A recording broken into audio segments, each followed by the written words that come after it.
Foundation Stones to Happiness and Success by James Allen. Chapter 2. Sound Methods. From the 5 foregoing right principles, when they are truly apprehended and practiced, will issue sound methods. Right principles are manifested in harmonious action, and method is to life what law is to the universe. Everywhere in the universe there is the harmonious adjustment of parts, and it is this symmetry and harmony that reveals a cosmos, as distinguished from chaos.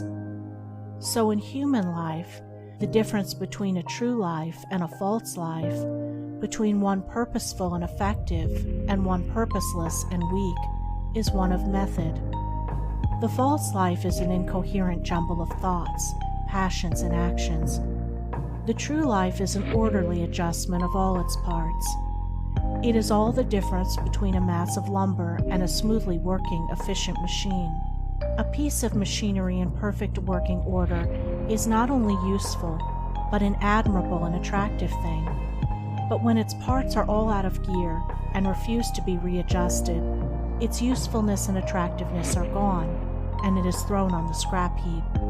Likewise, a life perfectly adjusted in all its parts, so as to achieve the highest point of efficiency, is not only a powerful life, but an excellent and beautiful thing, whereas a life confused, inconsistent, discordant, is a deplorable exhibition of wasted energy. If a life is to be truly lived, method must enter into and regulate every detail of it, as it enters and regulates every detail of the wondrous universe of which we form a part. One of the most distinguishing differences between a wise man and a foolish man is that the wise man pays careful attention to the smallest things, while the foolish man slurs over them or neglects them altogether.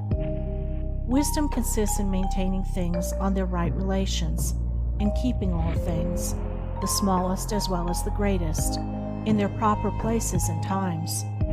To violate order is to produce confusion and discord, and unhappiness is but another name for discord. The good businessman knows that system is 3 parts of success, and that disorder means failure. The wise man knows that disciplined, methodical living is 3 parts of happiness, and that looseness means misery. What is a fool but one who thinks carelessly, acts rashly, and lives loosely? What is a wise man but one who thinks carefully, acts calmly, and lives consistently? The true method does not end with the orderly arrangement of the material things and external relations of life. This is but its beginning. It enters into the adjustment of the mind, the discipline of the passions, the elimination and choice of words and speech, the logical arrangement of the thoughts, and the selection of right actions.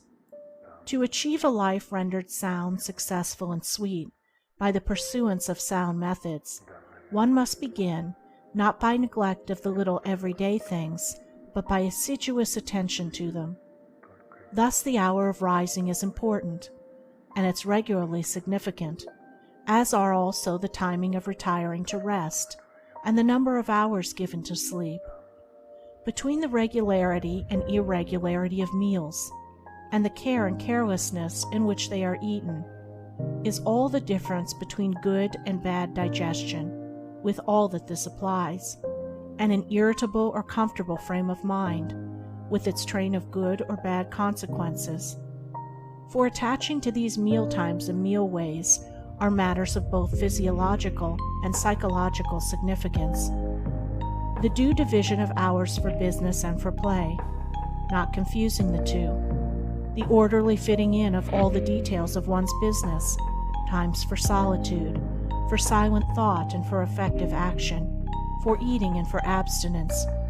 All these things must have their lawful place in the life of whose daily round is to proceed with the minimum degree of friction, who is to get the most usefulness, influence, and joy out of life. But all this is but the beginning of that comprehensive method which embraces the whole life and being. When this smooth order and logical consistency is extended to the words and actions, to the thoughts and desires, then wisdom emerges from folly, and out of weakness comes power sublime.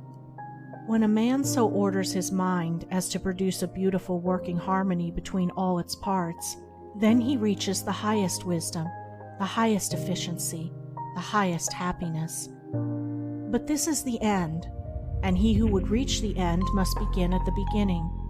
He must systematize and render logical and smooth the smallest details of his life, proceeding step by step toward the finished accomplishment. But each step will yield its own particular measure of strength and gladness.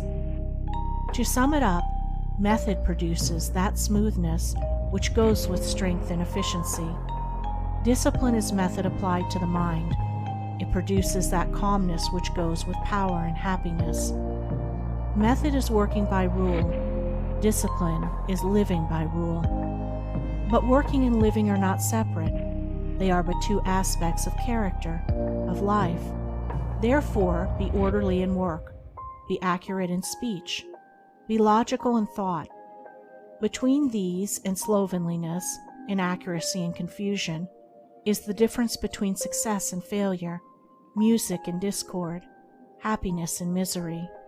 The adoption of sound methods of working, acting, thinking, in a word, of living, is the surest and safest foundation for sound health, sound success, sound peace of mind.